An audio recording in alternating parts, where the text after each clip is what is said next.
Good morning, class. All right, so we're going to talk now about Unit 9, titled Language and Society. We may also think of the title as Language, Society, and Power.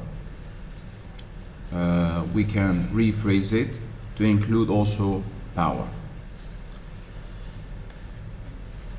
There is a lot to say really in this unit, but I will try, though I am certain I won't be able to resist, elaboration. But I will try not to elaborate, because we have still another unit to go through. To begin with, our life is not shaped by the event, but by the meaning we attach to it. Our life is not shaped by the event, by the political event as such, but rather by the meaning we attach to it. The linguistic label, the labeling that we attach to it,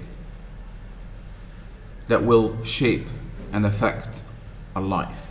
Because we can talk about the same political event,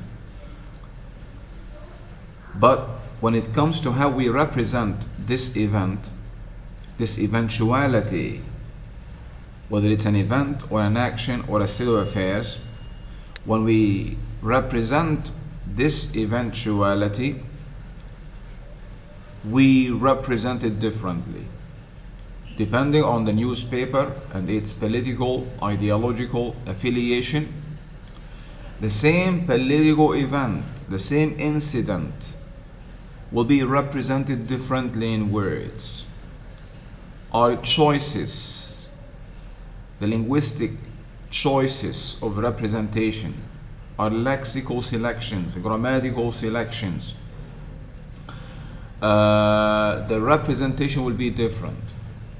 Different in newspapers might have different, might have different political viewpoints, political affiliations, and so they will choose words that would serve their interests.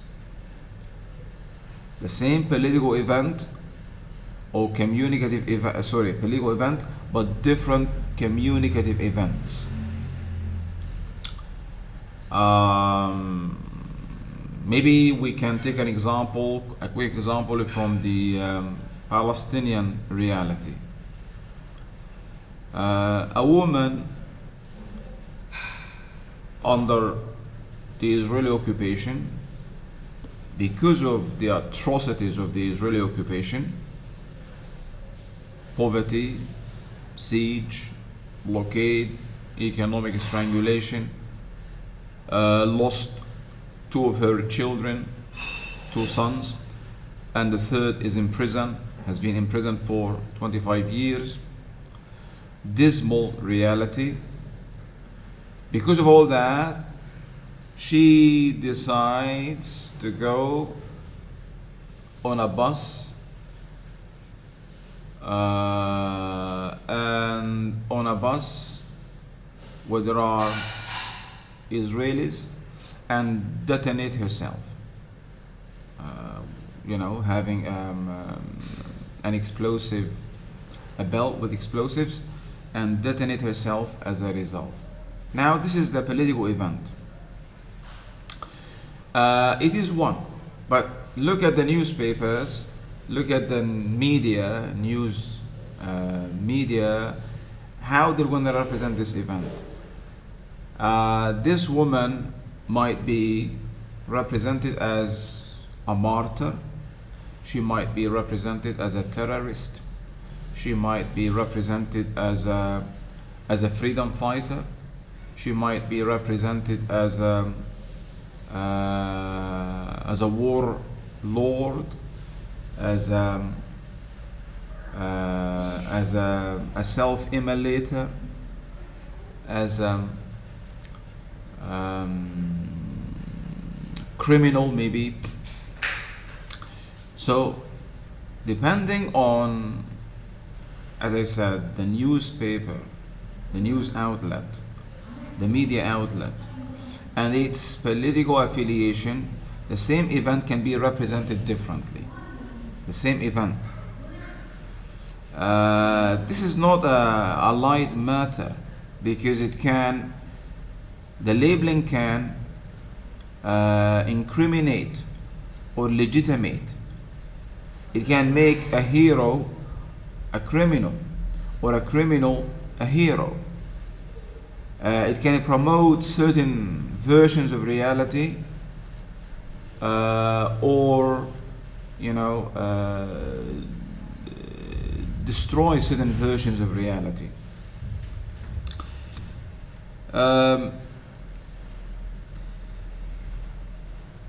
Looking at the first chapter, the first paragraph.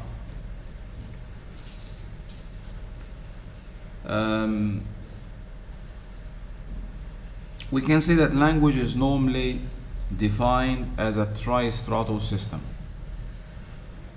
Language is normally defined as a system, as a tristratal system. Tristratal means it has 3 levels to it. Tristratal. I am using the chat. Stratal. From the word strata, meaning level, as in geological strata. Language is normally defined as a tristratal system, having a semantics, a grammar, and a phonology. And so, language consists of sounds, forms, or structures, and vocabulary. Three components that make up the linguistic system. We have a phonology, sounds at one edge, and we have a semantics on the other edge, words, vocabulary, with grammar, lexical grammar or syntax as intermediary. And so the sounds and the vocabulary, the sounds and the words are combined using syntax. So these are the components of the grammar, the components of language.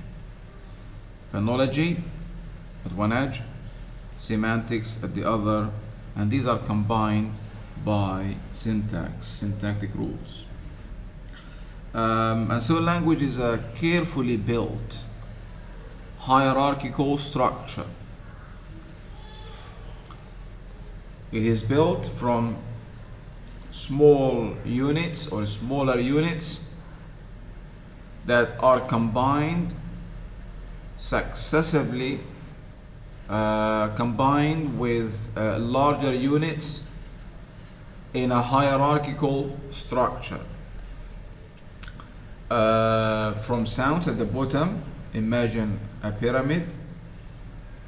Sounds can be combined to create morphemes, and then the morphemes can be combined together according to the rules of language to create words. Words can be combined in a different level to create phrases. The phrases can also be combined to make clauses, and the clauses then can be combined to create the sentence or a sentence, the largest grammatical unit. So language is a carefully built hierarchical structure of interwoven elements. All these elements, sounds or phonemes, morphemes, words, phrases, clauses, the sentence, and even when we go beyond the sentence, sentences can also be combined according to the rules of discourse, coherence, cohesion, for example, to create larger units of larger units of communication, utterances, a paragraph, a speech, conversation, etc., etc. Um, this is one thing. Vocabulary in social history. Vocabulary in social history. Here we talk about the issue of representation. Again, I have started out my presentation with the issue of lexical representation, lexical and syntactic selections. Now the focus is on lexical representations, vocabulary, lexical, and in social history. Our experience of the world is shaped for us by our language. Our experience of the world is shaped for us by our language, by what we hear. We comprehend reality through language. There is no other way for us to understand reality beyond language. And so, language is the only means through which we can make a rational comprehension of reality. Without language, we cannot understand reality and our role in it, and our social relationships and the differences between them. And so language mediates our experience of reality. Our way to understand reality is through language. And we become members of a certain speech community also through language. Language constructs reality, and language also constructs our social relationships. Language constructs reality or a reality, and so the word reality might change depending on depending on our choices of words. We can create a certain reality. So partly this is a question of vocabulary. Our experience of the world is shaped for us by our language. This is partly done by vocabulary and partly done by syntax. The emergence of particular vocabulary items in a language helps to bring aspects of reality into focus for its speakers, and the shift between vocabulary items or expressions may reflect or produce a redefinition of that reality. Maybe you can draw upon the examples I said at the beginning, describing that woman who, as a backlash to the atrocities of Israeli occupation, goes and detonates herself. So, describing her action as martyrdom or terrorism would denote and connote different versions of reality. Would promote legitimate or delegitimate certain versions of reality. When you describe her action as a martyrdom, and she as a martyr, then you are glorifying her and her act. You are legitimating what she did, and you are saluting her. But if you describe her as being a terrorist, and the action she did, the eventuality she did, as terrorism, then you are incriminating the person, and you are delegitimating the action done. And so language can then be used to either promote certain versions of reality, how you understand reality and represent it in words, or it can delegitimate a certain version of reality.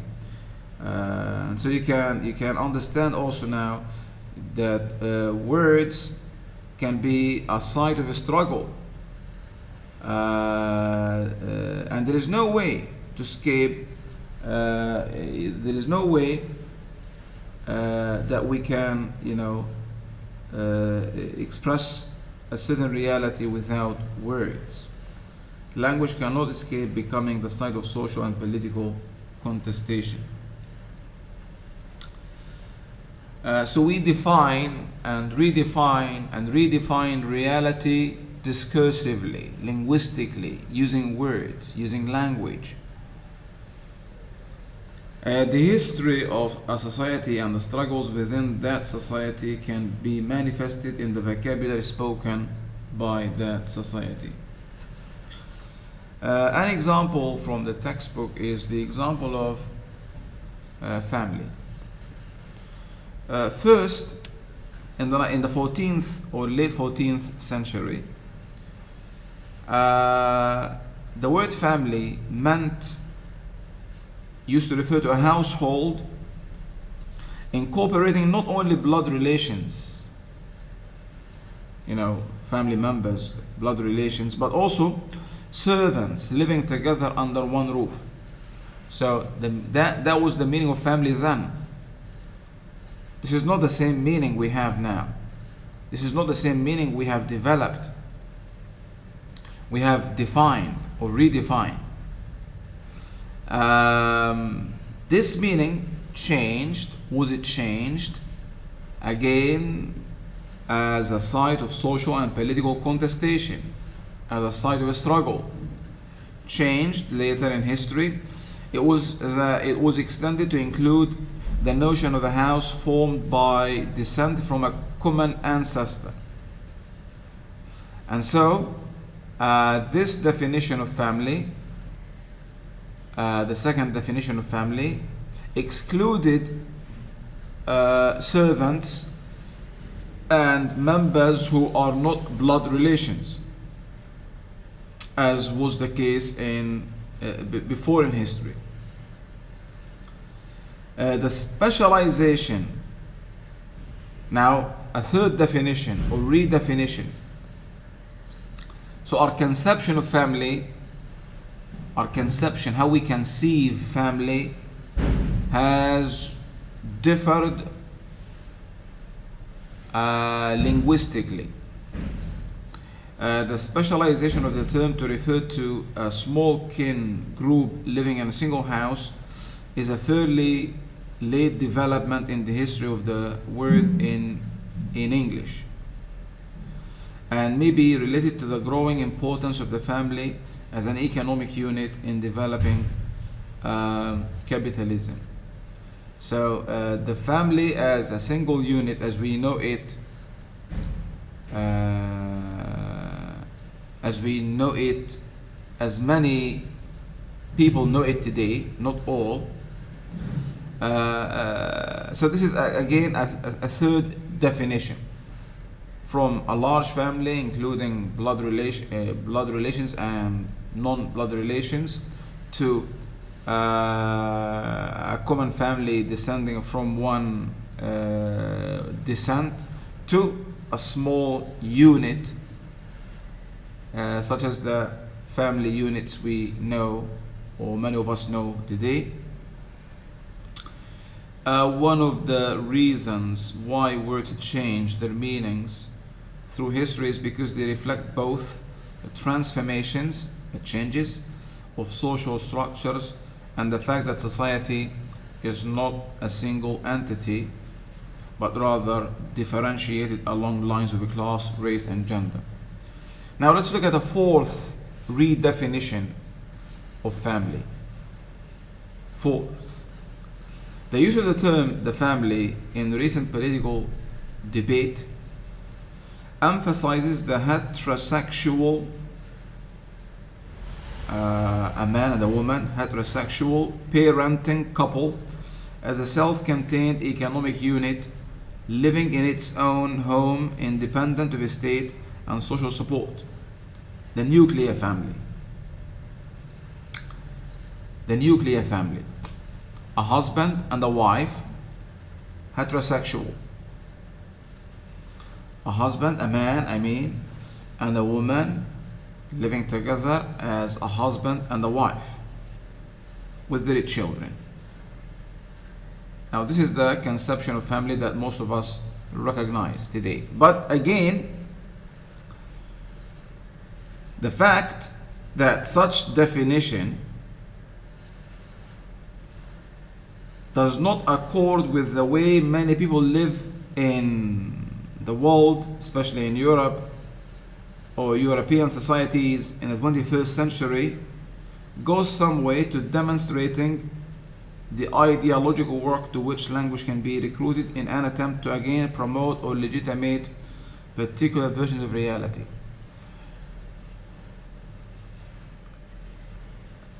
Family is understood by many and was understood by everyone not long time ago, as we have said, as a heterosexual parenting couple living in its own home, and so this sense excludes single parents and excludes unmarried parents.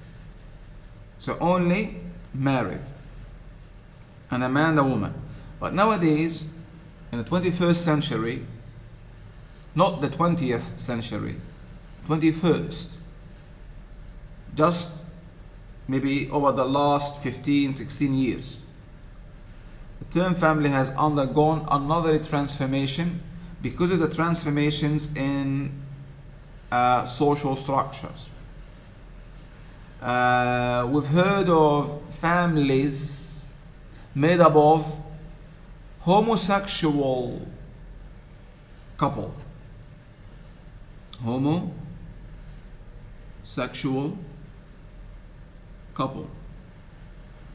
like a man with a man,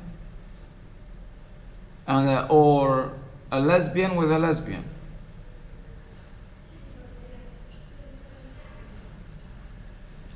Can you follow me, class? Hello, class? Yes. Yes, doctor. All right.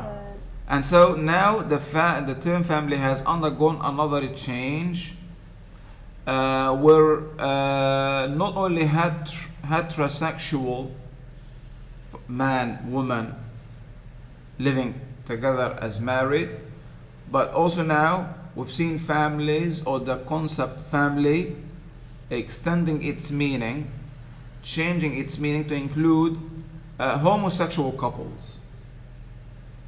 Like in 2004, a state in America, one of the states, legalized homosexual marriages. People of the same sex, and they might adopt a child. And so such changes demonstrate the ideological work to which language can be recruited in an attempt to promote or legitimate particular versions of reality. So it is language then that can promote a certain view or reality, and it is language that can also use to de-promote, if you like. So language can be used, as I said, to promote this kind of redefinition of family, as incorporating now a couple of the same sex. So it is language. Language is the means to either promote this way, this view of reality, or demote, delegitimate this kind of reality. And so language cannot escape becoming the site of social and political contestation. Are you following? It gives us categories to classify for organizing experience and understanding the world that may seem neutral and unbiased, but are inevitably partial and particular, because language reflects how we think.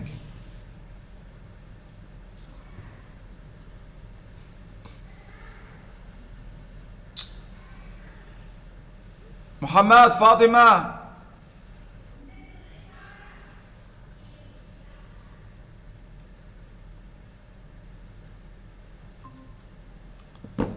There was a disconnection. And so language it reflects our perception, reflects how we think, reflects our beliefs, and also shape them. Shape them.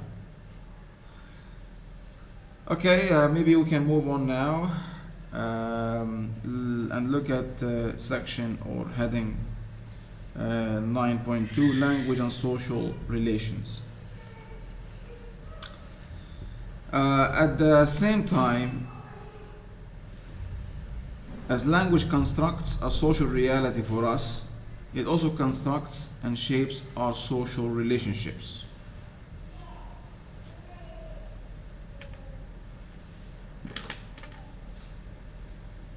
So language does not only construct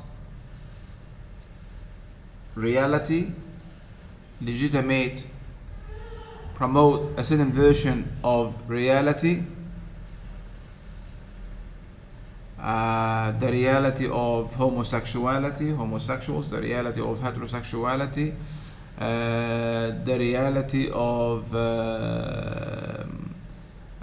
Israel, the reality of this and that, but it is also used to construct our social relationships. And so language is not only a means, language serves major functions in human lives, more than one function. So one function we have highlighted is that it is a means of representation and construction of reality. It is also a means of organizing and constructing our social relationships. This is known as the interpersonal metafunction in functional grammar, known as the interpersonal metafunction of language.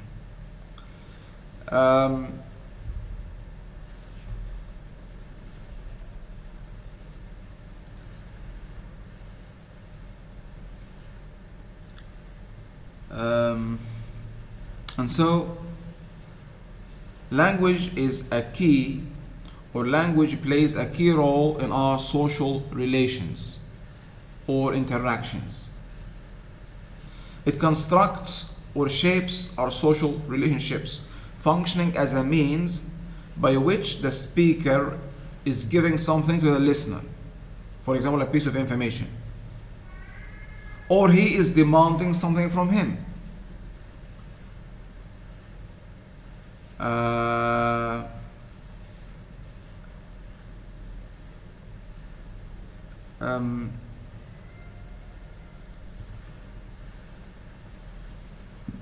Here there are two things that we can highlight.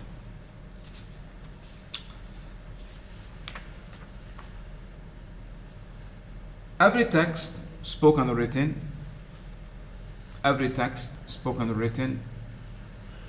through its modes of address, brother, doctor, sir, Ms, Sri, Tanisri, every text through its modes of address organizes social relationships and conveys power differentials. A police officer with a citizen, a teacher with a student, a father with his son, the son or a son with his father, two colleagues, husband, wife.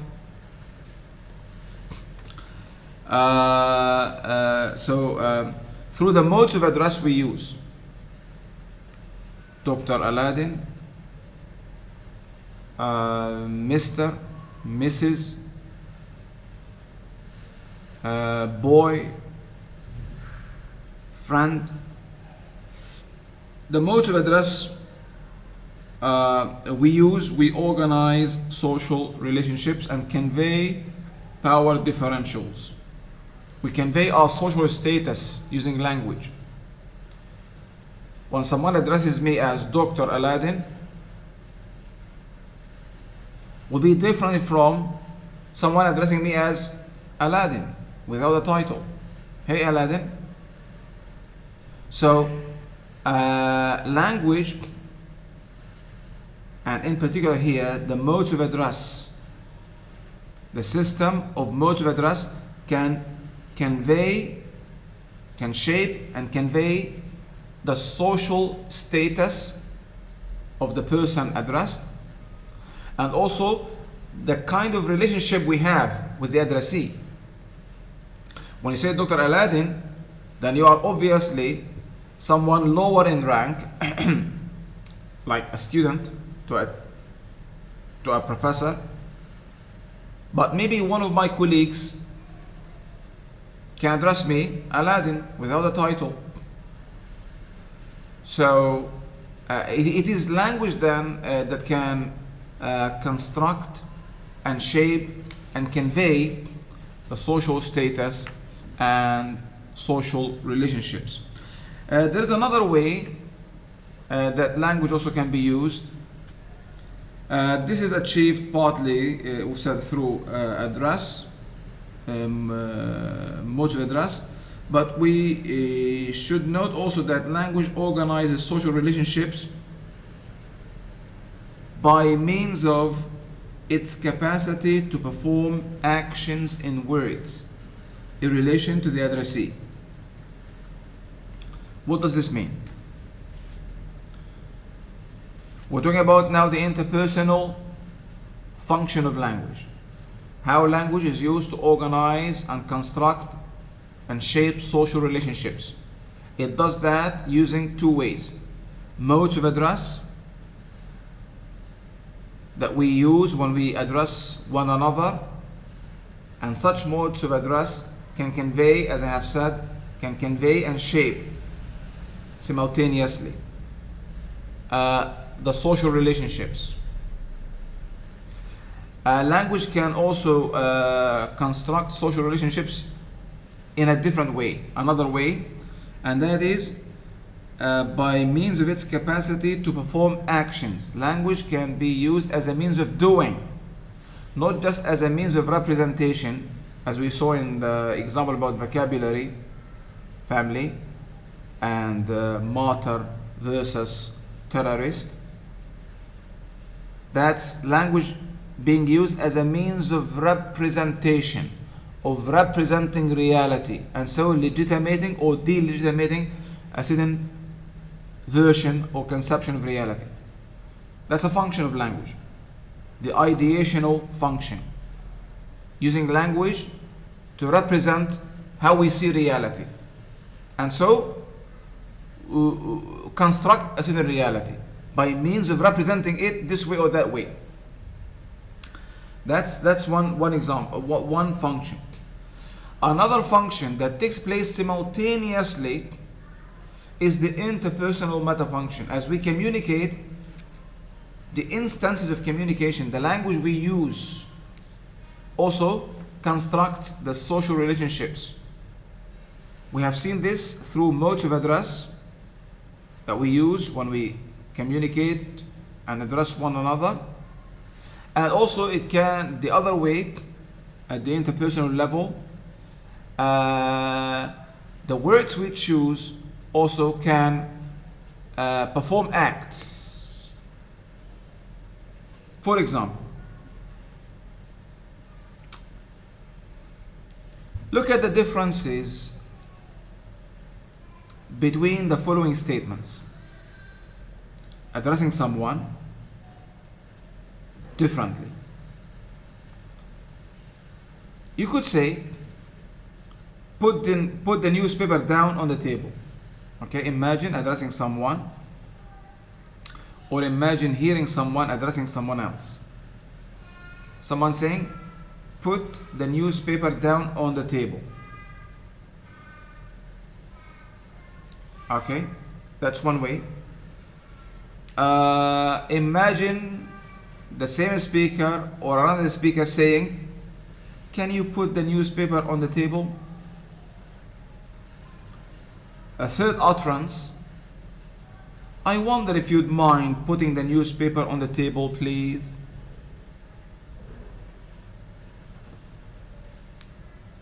So, put the newspaper down on the table. This is what type of sentence is this, City? Is it interrogative, imperative, or exclamatory? Or declarative? Put the newspaper on the table. Exclamatory. Put the newspaper on the table. It's imperative. That's an order. Remember last semester? Imperative. It is conveying a command. Put the newspaper on the table. It's a command. It's an order. Now, who can say this to whom? Can a child, can a son tell his father, put the newspaper on the table? Who is likely to say, put the newspaper on the table? A father to his son or the son to his father? Quickly. A father to his son. A father to his son. Yes. Because of the power differentials, because of the kind of relationship between them. Who is in a higher position? The father. So the father can use the imperative, this kind of language. If the child uses this kind of language, then he will be impolite and rude. The same thing. Can a teacher tell a student, put this book on the table? Can. But can the teacher say to his teacher, put this book on the table? Cannot. It would be very impolite. It would be rude. And so language then can convey and shape our social relationships, can reflect and shape our social status, our position. So look at the differences again between these sentences. Put the newspaper down on the table. Can you put the newspaper on the table? Can you? Here we're not talking about information, because the information communicated is the same. Putting the newspaper on the table. So we're not talking about the referential function, the ideational function. We're talking about the affective function or the interpersonal function that reflects, our power differentials. Can you put the newspaper on the table, please? I wonder if you'd mind putting the newspaper on the table, please. I cannot say to a colleague of mine, put the newspaper on the table. Who am I to say that? We are colleagues. I can say this to my son, maybe to my wife, if I am a bit abusive or authoritative. Better would be, can you please put the newspaper on the table? Can you? And so language can show us our relationship. If you hear two people speaking on the road, one says to the other, put the newspaper on the table, you can understand then the relationship between them. You know that the one who is saying, the addresser, the speaker, is in a higher position of power than the addressee. By means of saying, put the newspaper, put the plate on the table. And if he says, can you put the newspaper on the table? Again, you understand that they might be of the same social status. No one is higher in position. I wonder if you'd mind putting the newspaper on the table, please. Maybe someone lower in status to someone higher in status and making a request, a very polite request, because he is not in a position of power to make an order. Imagine someone else saying, put the fucking paper down on the table. Put the down on the table. Right now. Put the newspaper on the table right now. And so, language constructs and shapes and reflects our social relationships. It organizes social relations through its modes of address and also by means of its capacity to perform actions in words. So putting the newspaper on the table, language has performed an action, because when you hear that, you're going to do something. And so language is used as a means of doing. Like when a priest or when a certain official announces a man and a wife being husband and wife, married. An action is being performed by the words. Actions. Okay, maybe this is enough for this part. I think now you understand the role of language in shaping and constructing our social relationships. It is not only a means of reflecting our power differentials, but also a means of shaping and constructing and emphasizing our social relationships. Emphasizing that. Put the newspaper down on the table.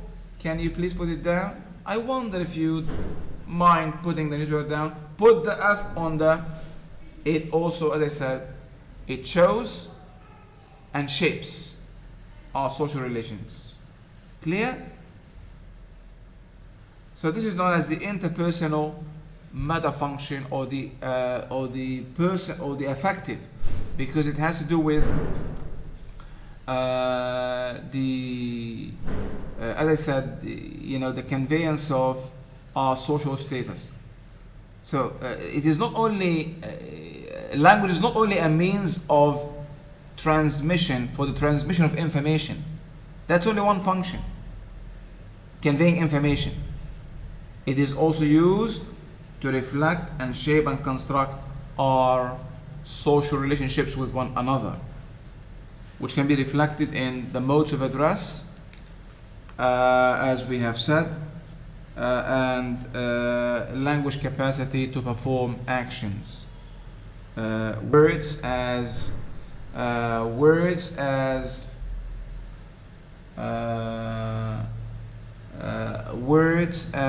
means of doing. Words as doing, not just communicating something. There are examples of the modes of address in the textbook, like addressing the current president of the US as Joe, or President Biden, or Mr. President. So which address we use depends on our social relationship, and also reflects and constructs such social relationship. And so maybe President Biden's wife and the closest friends can say, "Hey Joe," using his first name without titles, even his clipped, or his what should I call it, his nickname, Joe, because his name is Joseph. So, "Hey Joe, President Biden," more formal. It shows the kind of relationship between the addressee and the addressee. and Mr. President more and more formal. So such formulations involving titles and honorifics encode social distance, how close we are, and also they said they indicate power differentials and social status, formality and status in graduated ways.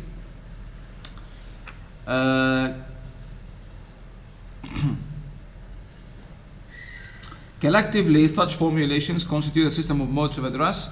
Selecting from within the system is a way of defining and redefining the nature of the relationship between speaker and hearer, addresser and addressee. Okay, let's move on now to the part of this unit that is the most hated by Kong, transitivity and the notions of overt and covert agency.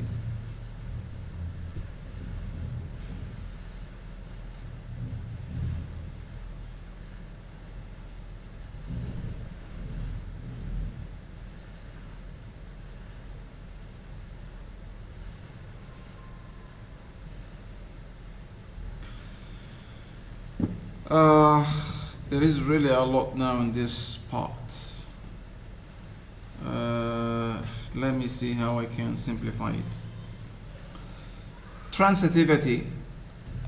Pay attention, please. It's important that you pay attention to make my job easier now. Here is the chat in case I want to add something in the chat. The ways in which users construct utterances make texts are significant. The ways how we construct, how we make a text, spoken or written, how we speak or write, these ways are significant in the representations they make.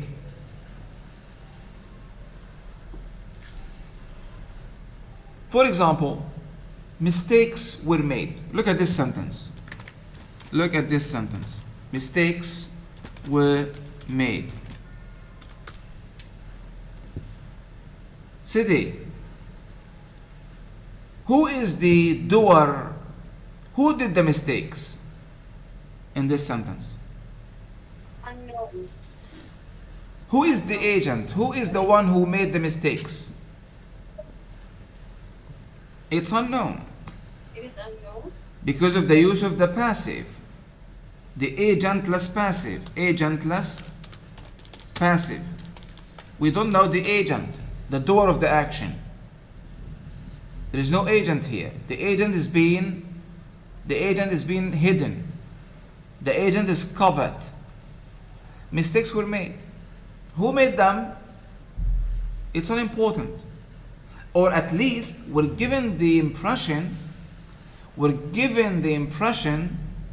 that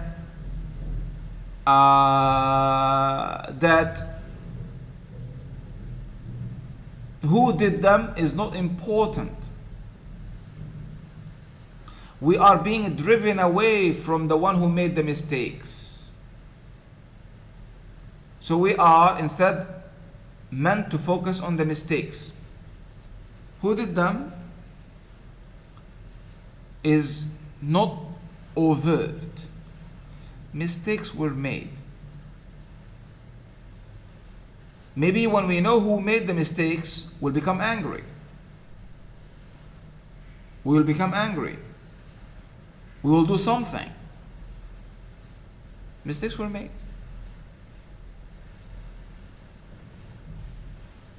The ways in which users construct utterances are significant in the representations they make. Look at this sentence. Three Palestinians were killed. And Israeli police is investigating the incident. Look at how words are being used.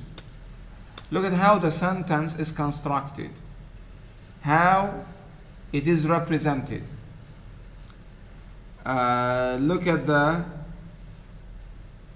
choices of representation, semantic or lexical and grammatical. 3 Palestinians were killed and Israeli police is investigating the incident. Who killed the 3 Palestinians?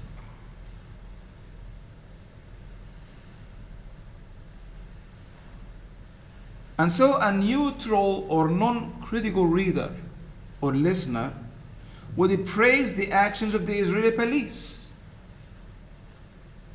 Would praise the actions of the Israeli police who is investigating the incident. The Israeli police is being represented as someone responsible, investigating the incident, and pay little attention, if any, to the misleading grammatical construction, the agentless passive, that if the passive voice was turned into active voice, Israelis are most likely to be found the criminals behind this. 3 Palestinians were killed. So if this passive grammatical construction was to be turned into active, then the sentence might read something like, the Israeli soldiers killed the 3 Palestinians. And so the Israeli police is investigating the incident. Can you see the difference between 3 Palestinians were killed and Israeli police or Israeli soldiers killed the 3 Palestinians?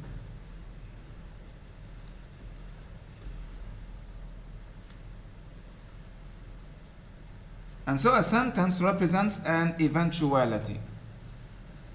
Eventuality means one of the 3 things. It can mean it's a cover term for event, for action, an action, and for a state of affairs. Now,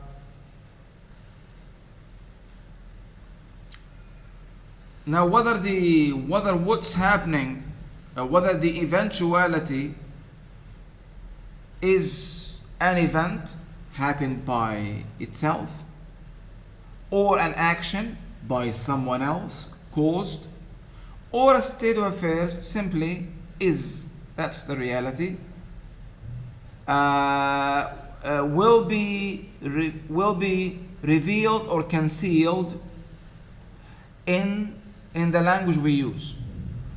And so as we can see, an action, something being done by someone can be hidden and made to appear as an event, made or caused by itself rather than by someone else causing it. And so there is a difference between saying A shot B and B was shot. A shot B is different from B was shot. In A shot B, A is a criminal. A is responsible. A will be taken to the court of justice. But in B was shot, B was shot. Who is the agent? The doer of the action? Not there. Or there was a shooting. And so language can play then, or our choices of representation can play a role in how we are to perceive, as the audience, as the masses, as the listeners, as the readers, how to perceive an event.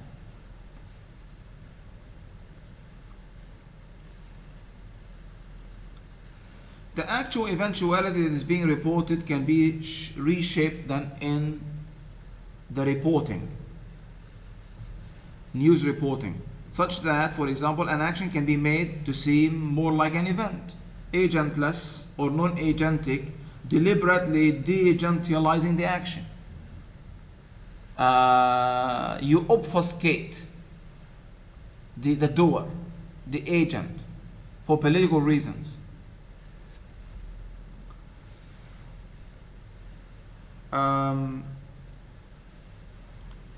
Now, what does transitivity mean? Transitivity is the way a text is structured. Transitivity means the way a text is structured. Kong, pay attention. Transitivity is the way a text is structured, or it is who. Transitivity, we can define it also as it is who or what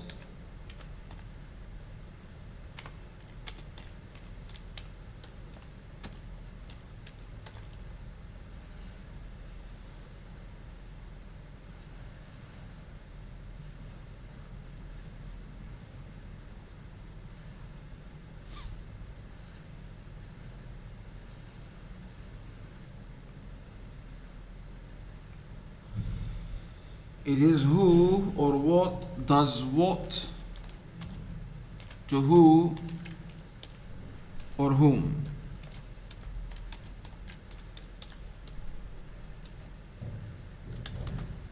Look at this definition.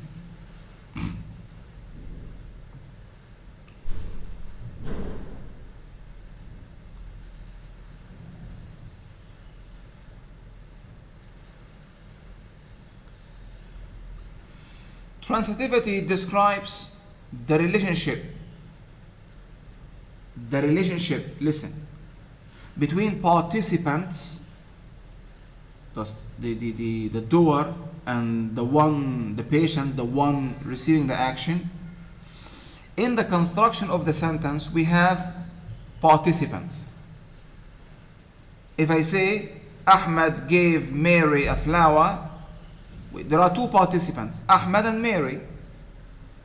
Transitivity, or the way the text is structured, it is who or what does what to who or whom, or rather, it is who or what does what to whom or what. It is who or what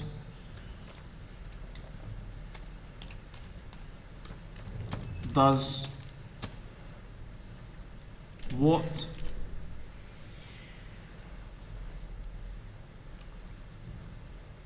to whom or what.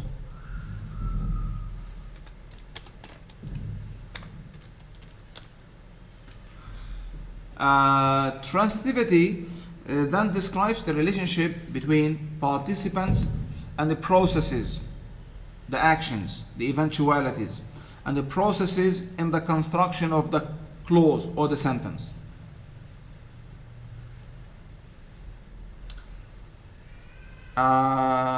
When we look at the transitivity, we look at the agents of action and the affected entities. In these examples, for example,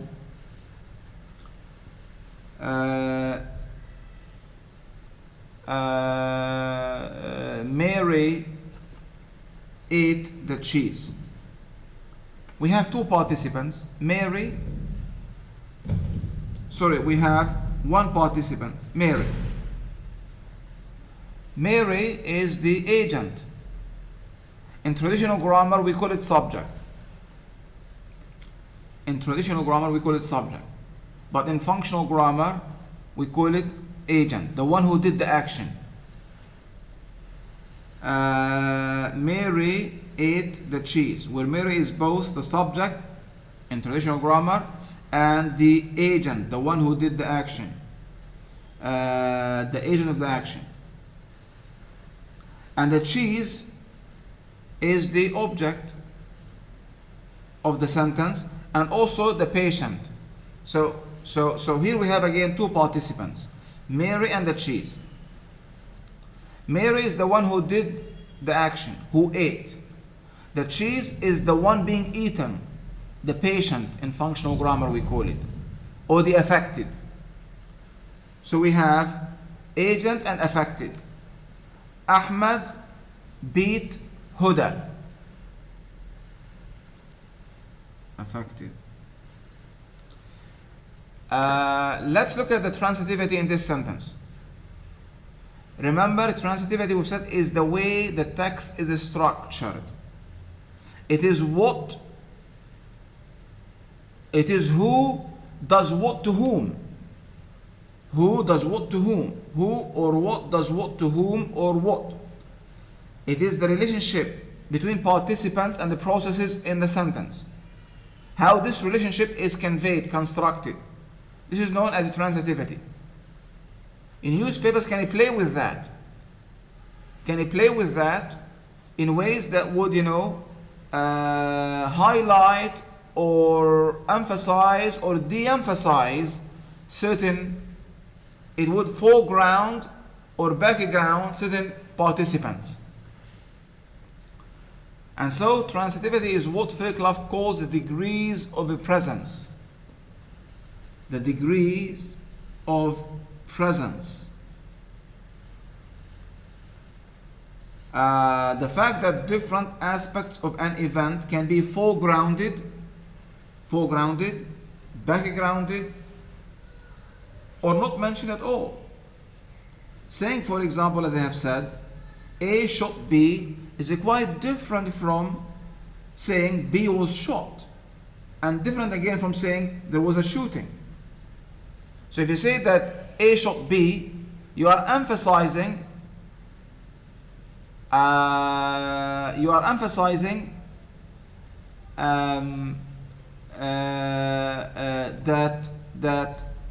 that A is the agent in this action and B is the affected, the patient, the one who received the action. But if you say B was shot, you are not mentioning the agent, only the patient here, the affected. But who affected the affected, we don't know. You are not giving, so this can be manipulated for, political reasons. You want to foreground, you want to background, you want to make the agency, the human agency, the one who did the thing, covert, not known, or overt. So this can be manipulated. So transitivity can be manipulated by newspapers, by journalists, by political leaders in ways that will serve their interests.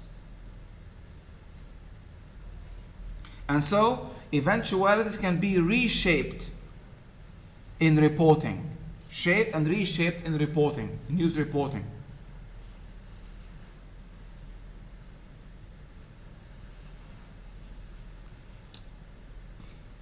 Okay.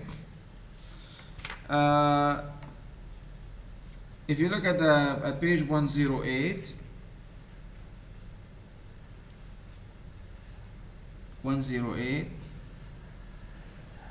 transitivity analysis can then reveal the degree to which someone can be implicated or not implicated in an action. When we analyze the structure, transitivity structures, we can see the degree to which someone is being involved or not involved in an action. There are four, you've got to remember that the transitivity is a gradient characteristic. It can be greater or lesser of a sentence, depending on the following factors. So if you have the following factors in a sentence, then transitivity will be high. Knowing who did what to whom will be high. Absence of these factors, or some of them will affect then transitivity in terms of who did what to whom, as I said.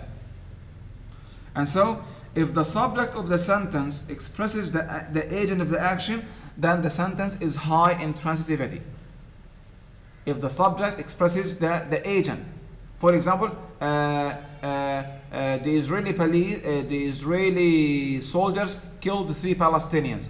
The subject, the Israeli police, is the agent here, the one who did the action. But if you say 3 Palestinians were killed, then this is not highly transitive, because we do not know, at least the agent is not, the agent is covered, the agent is hidden, obfuscated, mystified, deliberately. Because the reaction will be different from saying the Israeli soldiers killed 3 Palestinians. 3 Palestinians were killed, maybe by a car accident, maybe by, so deliberately hiding agency, the one behind this incident. Another factor in transitivity being high or low, the action takes place at a moment in time and is not currently ongoing but has finished. So if the action is clearly specified in time, then it will be higher in transitivity. If you look, for example, at the previous page 107, if you look at the examples in table 9.1 and look at E, parents of sick children dupe nurseries. Okay, here we, in terms of the agent, we know the agent. The subject is parent and the subject is the agent. But we do not know, this is represented, the action dupe is represented as a fact using the present simple. It would be, the effect or the transitivity would be different, would be higher if we use, for example, the past. Parents of sick children duped nurseries. Duped. So when the time is specific, transitivity would be higher. Israelis killed Palestinians. Israelis killed the Palestinians. Killed. So when the time is specific, the time indicated is indicated as a time that has finished will be higher in transitivity. The action is done on purpose. When in the construction of the clause, when the transitivity shows that the action is done on purpose, then it will be higher in transitivity. Number 4, another factor in transitivity being high or low is the patient being individuated entity that is totally affected by the action. When the patient is enumerated and individuated, rather than being a mass, a lump, a whole, no, individuated. Like saying, for example, here, 3 Palestinians individuated, each one as an individual. For example, this is higher in transitivity than saying Palestinians were killed. Palestinians is less transitive than saying 3 or 4 or 5. 5 would be stronger than some. 3 Palestinians would be higher in transitivity than saying Palestinians were killed. So individuating the patient, enumerating, numbering, saying 1, 2, 3, would be stronger. So in this sentence, 3 Palestinians, in this respect, it is high in transitivity. but the subject is the subject does not indicate or express the agent, the one who did the killing, the Israelis in this case, and so low in this aspect. And so there are a number of things that we analyze to know transitivity here. Look at the next page, 109. So this linguistic sleight of hand can be used in not only in advertising and political speeches, but also in news reporting. Journalists and newspapers can manipulate the transitivity structures. Manipulate the transitivity structures. Let me write this. Manipulate. They can manipulate transitivity structures. They can play around to foreground and to background. So depending on their political interests, they can mix it in certain participants in the sentence, foregrounded. Maybe it depends. If foregrounding the participant would be good to them, then they would be foregrounded. But if it would incriminate them, make them seem criminals, then they would background, would hide, would use passivization, de-gentilization. And so, as you can see, they can play around with the participants in the clause. Which one to be represented? I think I've explained this. Let's look at some examples, further examples from newspapers about the NATO's air campaign in 1999 to prevent the violent expulsion by Serbs, the violent expulsion or ethnic cleansing,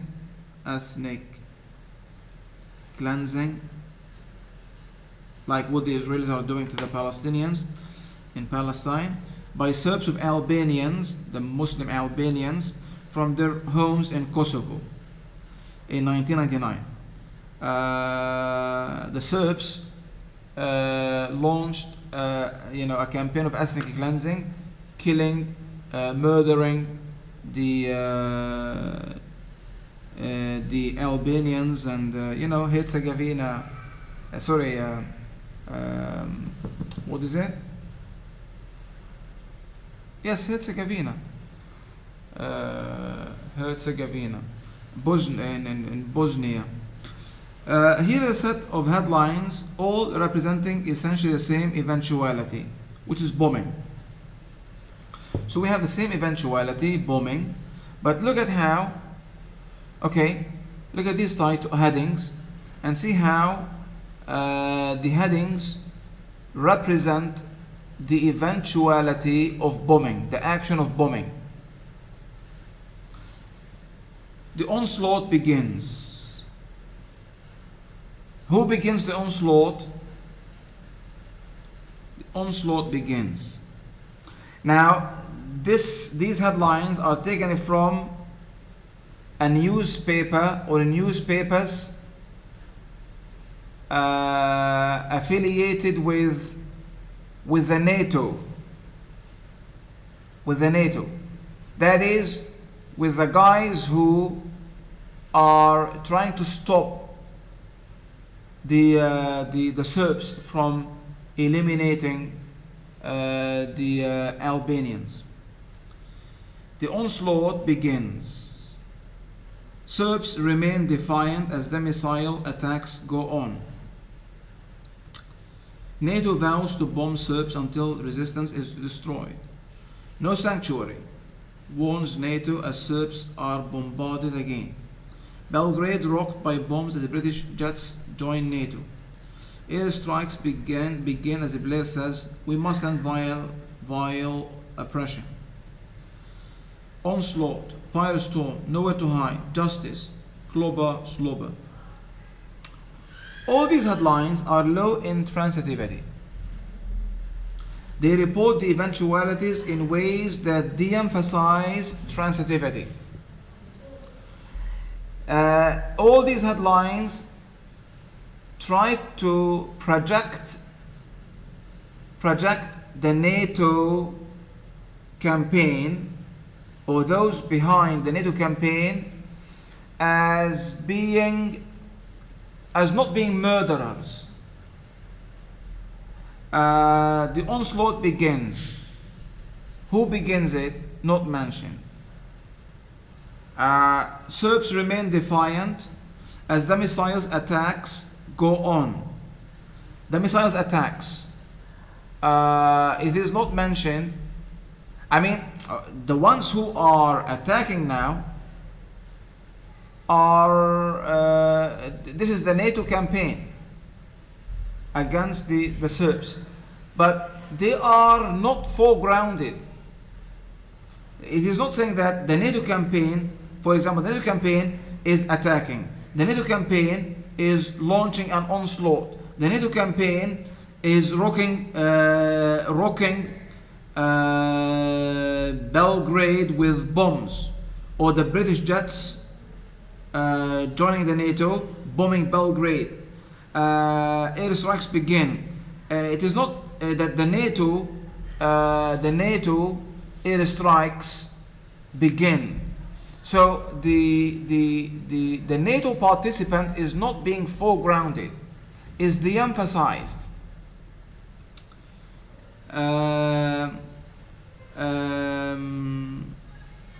Bombing is in itself an eventuality that should be capable of being represented with high levels of transitivity, because when you say bombing, then there must be someone who is doing the bombing. There must be an agent. There cannot be bombing without someone doing the bombing. But despite that, we do not see in these headings the bomber. I mean, the agent, the one who is doing the bombing. What is being represented here more, is highlighted more, is the patient, the one receiving the bombing, the Serbs. So the Serbs are, the patient is being highlighted because they are represented as criminals, as criminals, but the one doing the bombing, the NATO, is being de-emphasized to project them as ones who are doing something good and not being, it has to be a deliberate action on the part of the agent, bombing, which affects a patient, taking place at a point in time and then stopping. However, none of the headlines represents it as highly transitive. Thus, these headlines all function in a similar way.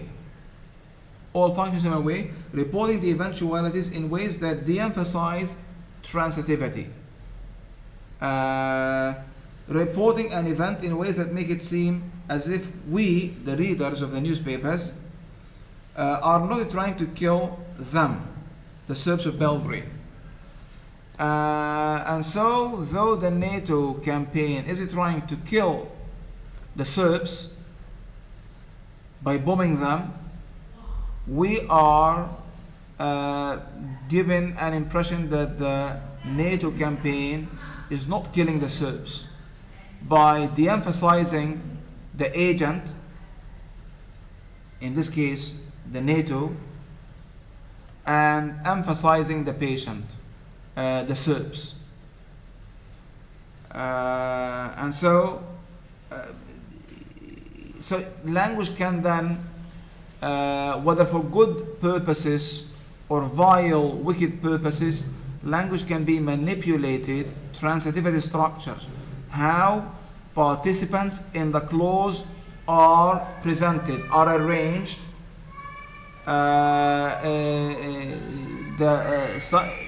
the manipulation or the construction of the participants in the clause can, as we have said, can foreground or background or remove totally the agent.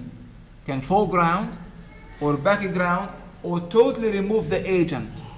And so giving the reader different perceptions, inducing in the readers different perceptions, and so also either mitigating an action or exaggerating an action or hiding an action. I mean the door behind an action. You could either make something seem noble or heroic, or something as a criminal or bad, by, as I said, by playing with the transitivity structures, and so legitimating or delegitimating a certain vision of reality.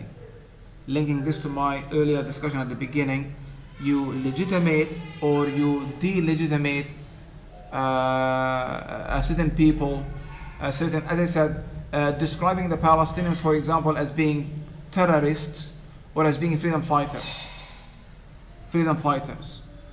So each of these representations entail different conceptions, different responsibilities, different interpretations, and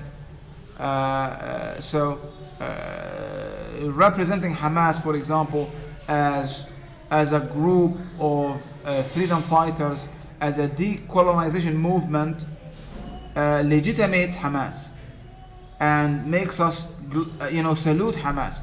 But representing Hamas as a terrorist group delegitimates Hamas and makes them seem criminals. So it is not then the event or the eventuality that matters, but how we represent the eventuality that matters. Because the way we represent a certain event, as I said, can make the event seem noble or criminal, and can, in this way, we can distort reality or misrepresent reality, manipulate reality or events in a way that would meet our political, ideological interests. The last section in this chapter, language and social structure in the novel.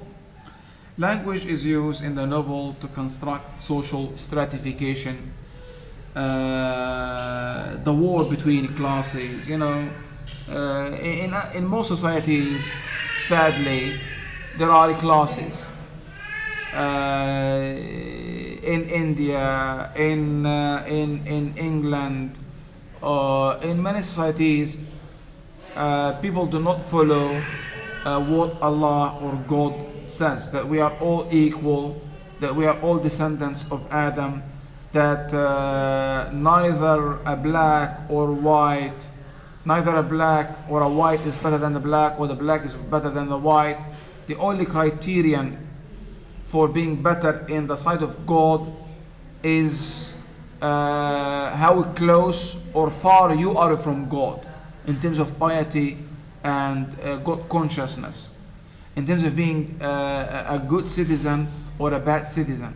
And so it is not the color, it is not the so these considerations are human, not divine. Allah has created us different in different nations and the groups, and so that we can get to know one another and appreciate one another, not despise one another. But people, because of not following God's instructions, make these classes and these, the point here is that language again is the means to create such divisions and to intensify and emphasize such classifications and stratification. Don't miss the point. The point again is language is the means to such stratifications. And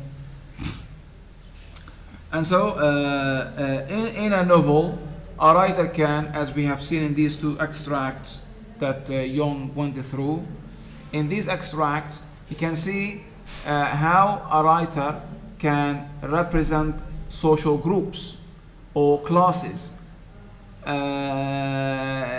by way of using language. And so we associate a certain accent with a certain class, a certain dialect with a certain class, the prestige accent with a certain class, the villages, the speaking the vernacular, and so language can be used to construct, then shape, reflect, intensify, class, these classes or strata in a society by means of language, by linguistic means.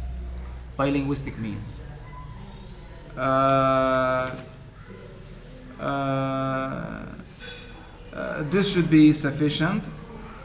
Now we can move on to the second unit. The presenters can take the mic.